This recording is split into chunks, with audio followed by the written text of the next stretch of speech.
Last Supper and ending at the tomb of, and ending at when Jesus rises with Legos. And there's gonna be a short bonus where we're gonna ask a question, and we're gonna wait like a couple minutes, maybe just 30 seconds or something, and you'll have your answer, and then if you get it right, great. If you don't get it, it's okay. But we're gonna start out at the Last Supper where they're washing their feet. He took off his outer garments and went around and started to wash the feet. First, he poured the water into the wash basin, and then came around and washed the feet.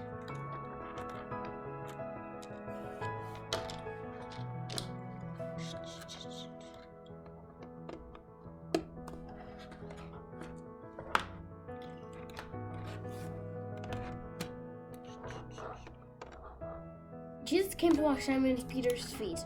Simon Peter said, "No, you will never wash my feet." Then Jesus said, "If I do not wash your feet, you will not have an inheritance with me." Then Peter said, "If then not only my feet, but my hands and arms and face too." But the Lord said, "Only your feet need to be clean, and then your whole body is clean." So Peter agreed to let him wash his feet. Then the Lord went and put the wash basin back after emptying it out. Then Jesus put his outer garments back on and took the bread, saying, "Take this, all of you, and eat of it, for this is my body which will be given up for you and for many. Do this in remembrance of me." And saying these words, he broke it and passed it to his disciples.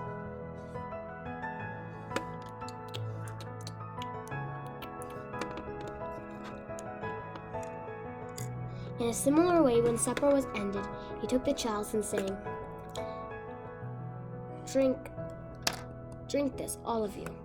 No, take this, all of you, and drink of it, for this is my blood, which will be given up for you and for many. Do this in remembrance of me." And then he let them all drink. Then Jesus says, "The one who dips, one of you will betray me." Then all the disciples said, "Surely it is not I." And then Judas Iscariot also says, "Surely it is not I." And then more, "Surely it is not I. Surely it is not I. Surely it is not I." The one who dips his bread in the cup with me.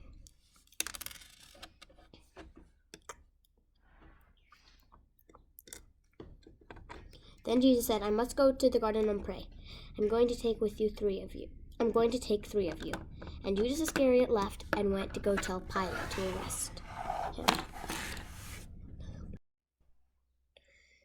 "Look, we are here.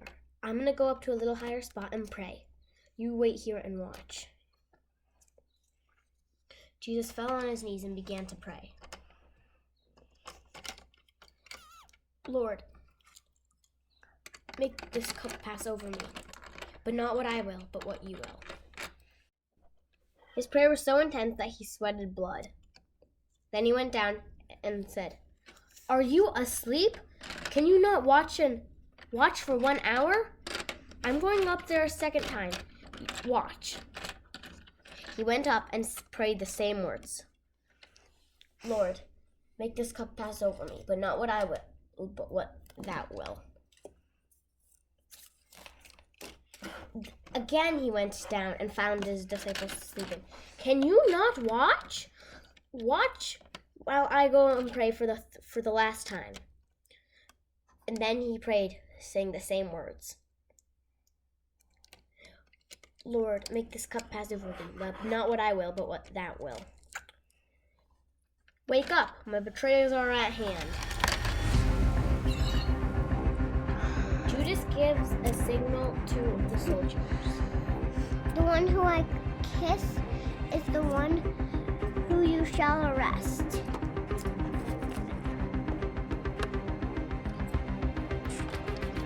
Rabbi. "Do not betray the Son of Man with a kiss." Then Peter goes and chops off the high priest's servant's ear. And Jesus says, Peter, don't do that.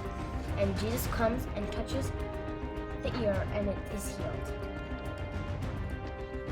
Jesus gets arrested. Peter went outside to the fire to warm himself while Jesus was in with Pilate and getting condemned to death. Then one of the servants came and said, surely you are one of them, followers of the Nazarene, Jesus. Then Peter said, I do not know that man. Then he went out to a different room to warm himself. And then the servant saw him again and said, you are one of them. And he said, no. And then the cock crowed. Then everybody around him said, you are surely one of them. And then Peter began to curse and swear that he was not one of them. And then the cock crowed the second time. And Peter remembered what Jesus had said, and he fell down to the ground and weeping. Jesus in with Pilate. The Jews were committing him against false crimes. And then Pilate asked, are you the king of the Jews? And Jesus gave no answer. Pilate was amazed. You see how many crimes they are accusing you of? And you do not respond. Are they true or false? Jesus still did not respond. Pilate was even more amazed. But the crowds kept on shouting, crucify him! Crucify him! Finally, Pilate agreed to have him brutally whipped, called scourged. Pilate's soldiers kept on whipping him. Jesus was really getting hurt. Pilate crowned Jesus a crown of thorns and put on him a purple robe. Then they spat on him and slapped him and kicked him and mocked him. Now, on occasion, for the Passover feast, Pilate used to release one prisoner. So he asked the crowd, who should I release, Jesus or Barabbas? The crowd yelled, Barabbas! Barabbas! Wishing to satisfy the crowd, Pontius Pilate released Barabbas. I pray, yes. But the crowd yelled on, crucify him! Crucify him! Again wishing to satisfy the crowd, Pilate finally consented to crucify him. Jesus carries his cross. Jesus carries his cross. The crowds are behind him yelling and the soldier whipping him to go faster. Jesus falls the first time. Get up! Get up! Yells the soldier, and Jesus gets up. Jesus gets up and keeps walking. Then Jesus meets his mother. Mary is crying, but she knows that this is what is meant to be done.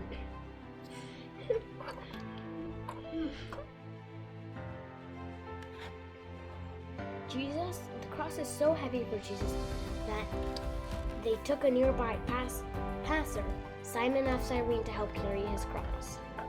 Simon of Cyrene had been in Jerusalem before Passover with his son, and was now leaving, but he was asked to help carry the cross, so he was obedient and did it.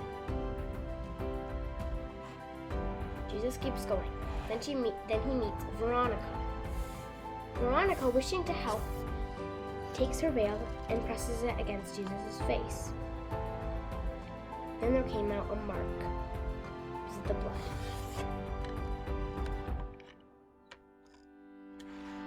Jesus continues on his journey. Jesus falls the second time.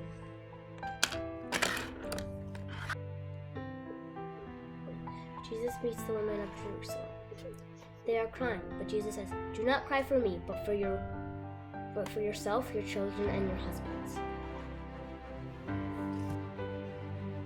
Jesus falls the third time. Get up, you lazy fellow!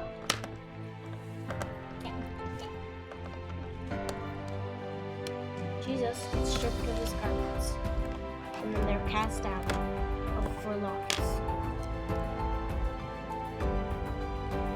Jesus is nailed to the cross.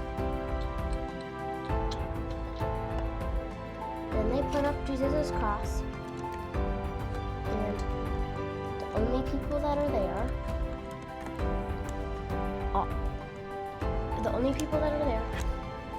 are Mary, the mother of Jesus, John, the centurion, who's standing nearby, and the women of Jerusalem, including Veronica, and Mary, the mother of James, Mary Magdalene, and some other women,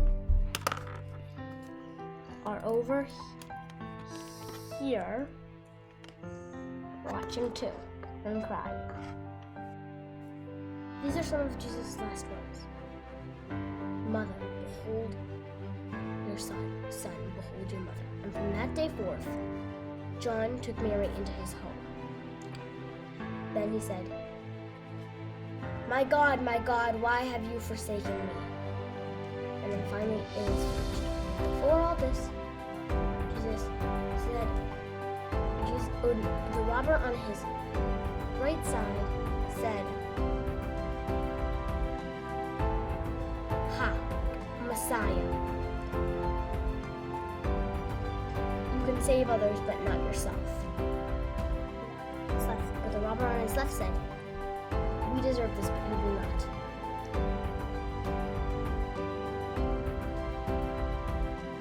Remember me in your kingdom, Jesus.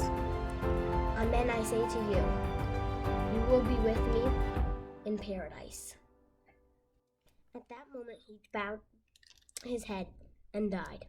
Then darkness came over the land, and the temple curtain was ripped in half. The centurion standing nearby cried out, truly this is the Messiah, because he saw how the way he died. I bury Jesus in my tomb. Go. So Joseph of Arimathea took Jesus off the cross and put him in the tomb. Then the women of Jerusalem anointed him with oils, and then they covered him with a burial cloth. And then Joseph of Arimathea rolled the stone over the tomb, and it was left there for 3 days. Mary Magdalene and other women of Jerusalem went to anoint Jesus' body on the 3rd day. But they were frightened when the tomb was rolled away, and there was a person dressed in gleaming white robes. Do not be afraid. You are looking for Jesus of the Nazarene from Nazareth. He has gone to Galilee ahead of you. Go tell that to his disciples. They were amazed and ran towards the disciples.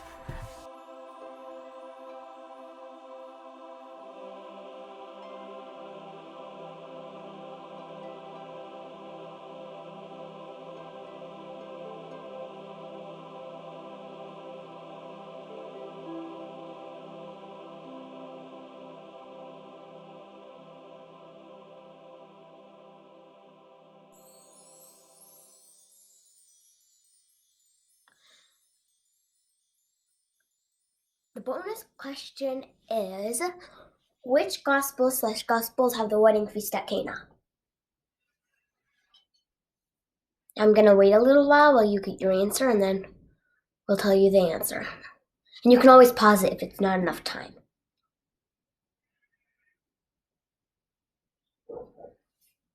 The gospel is, it's only one, the gospel of John.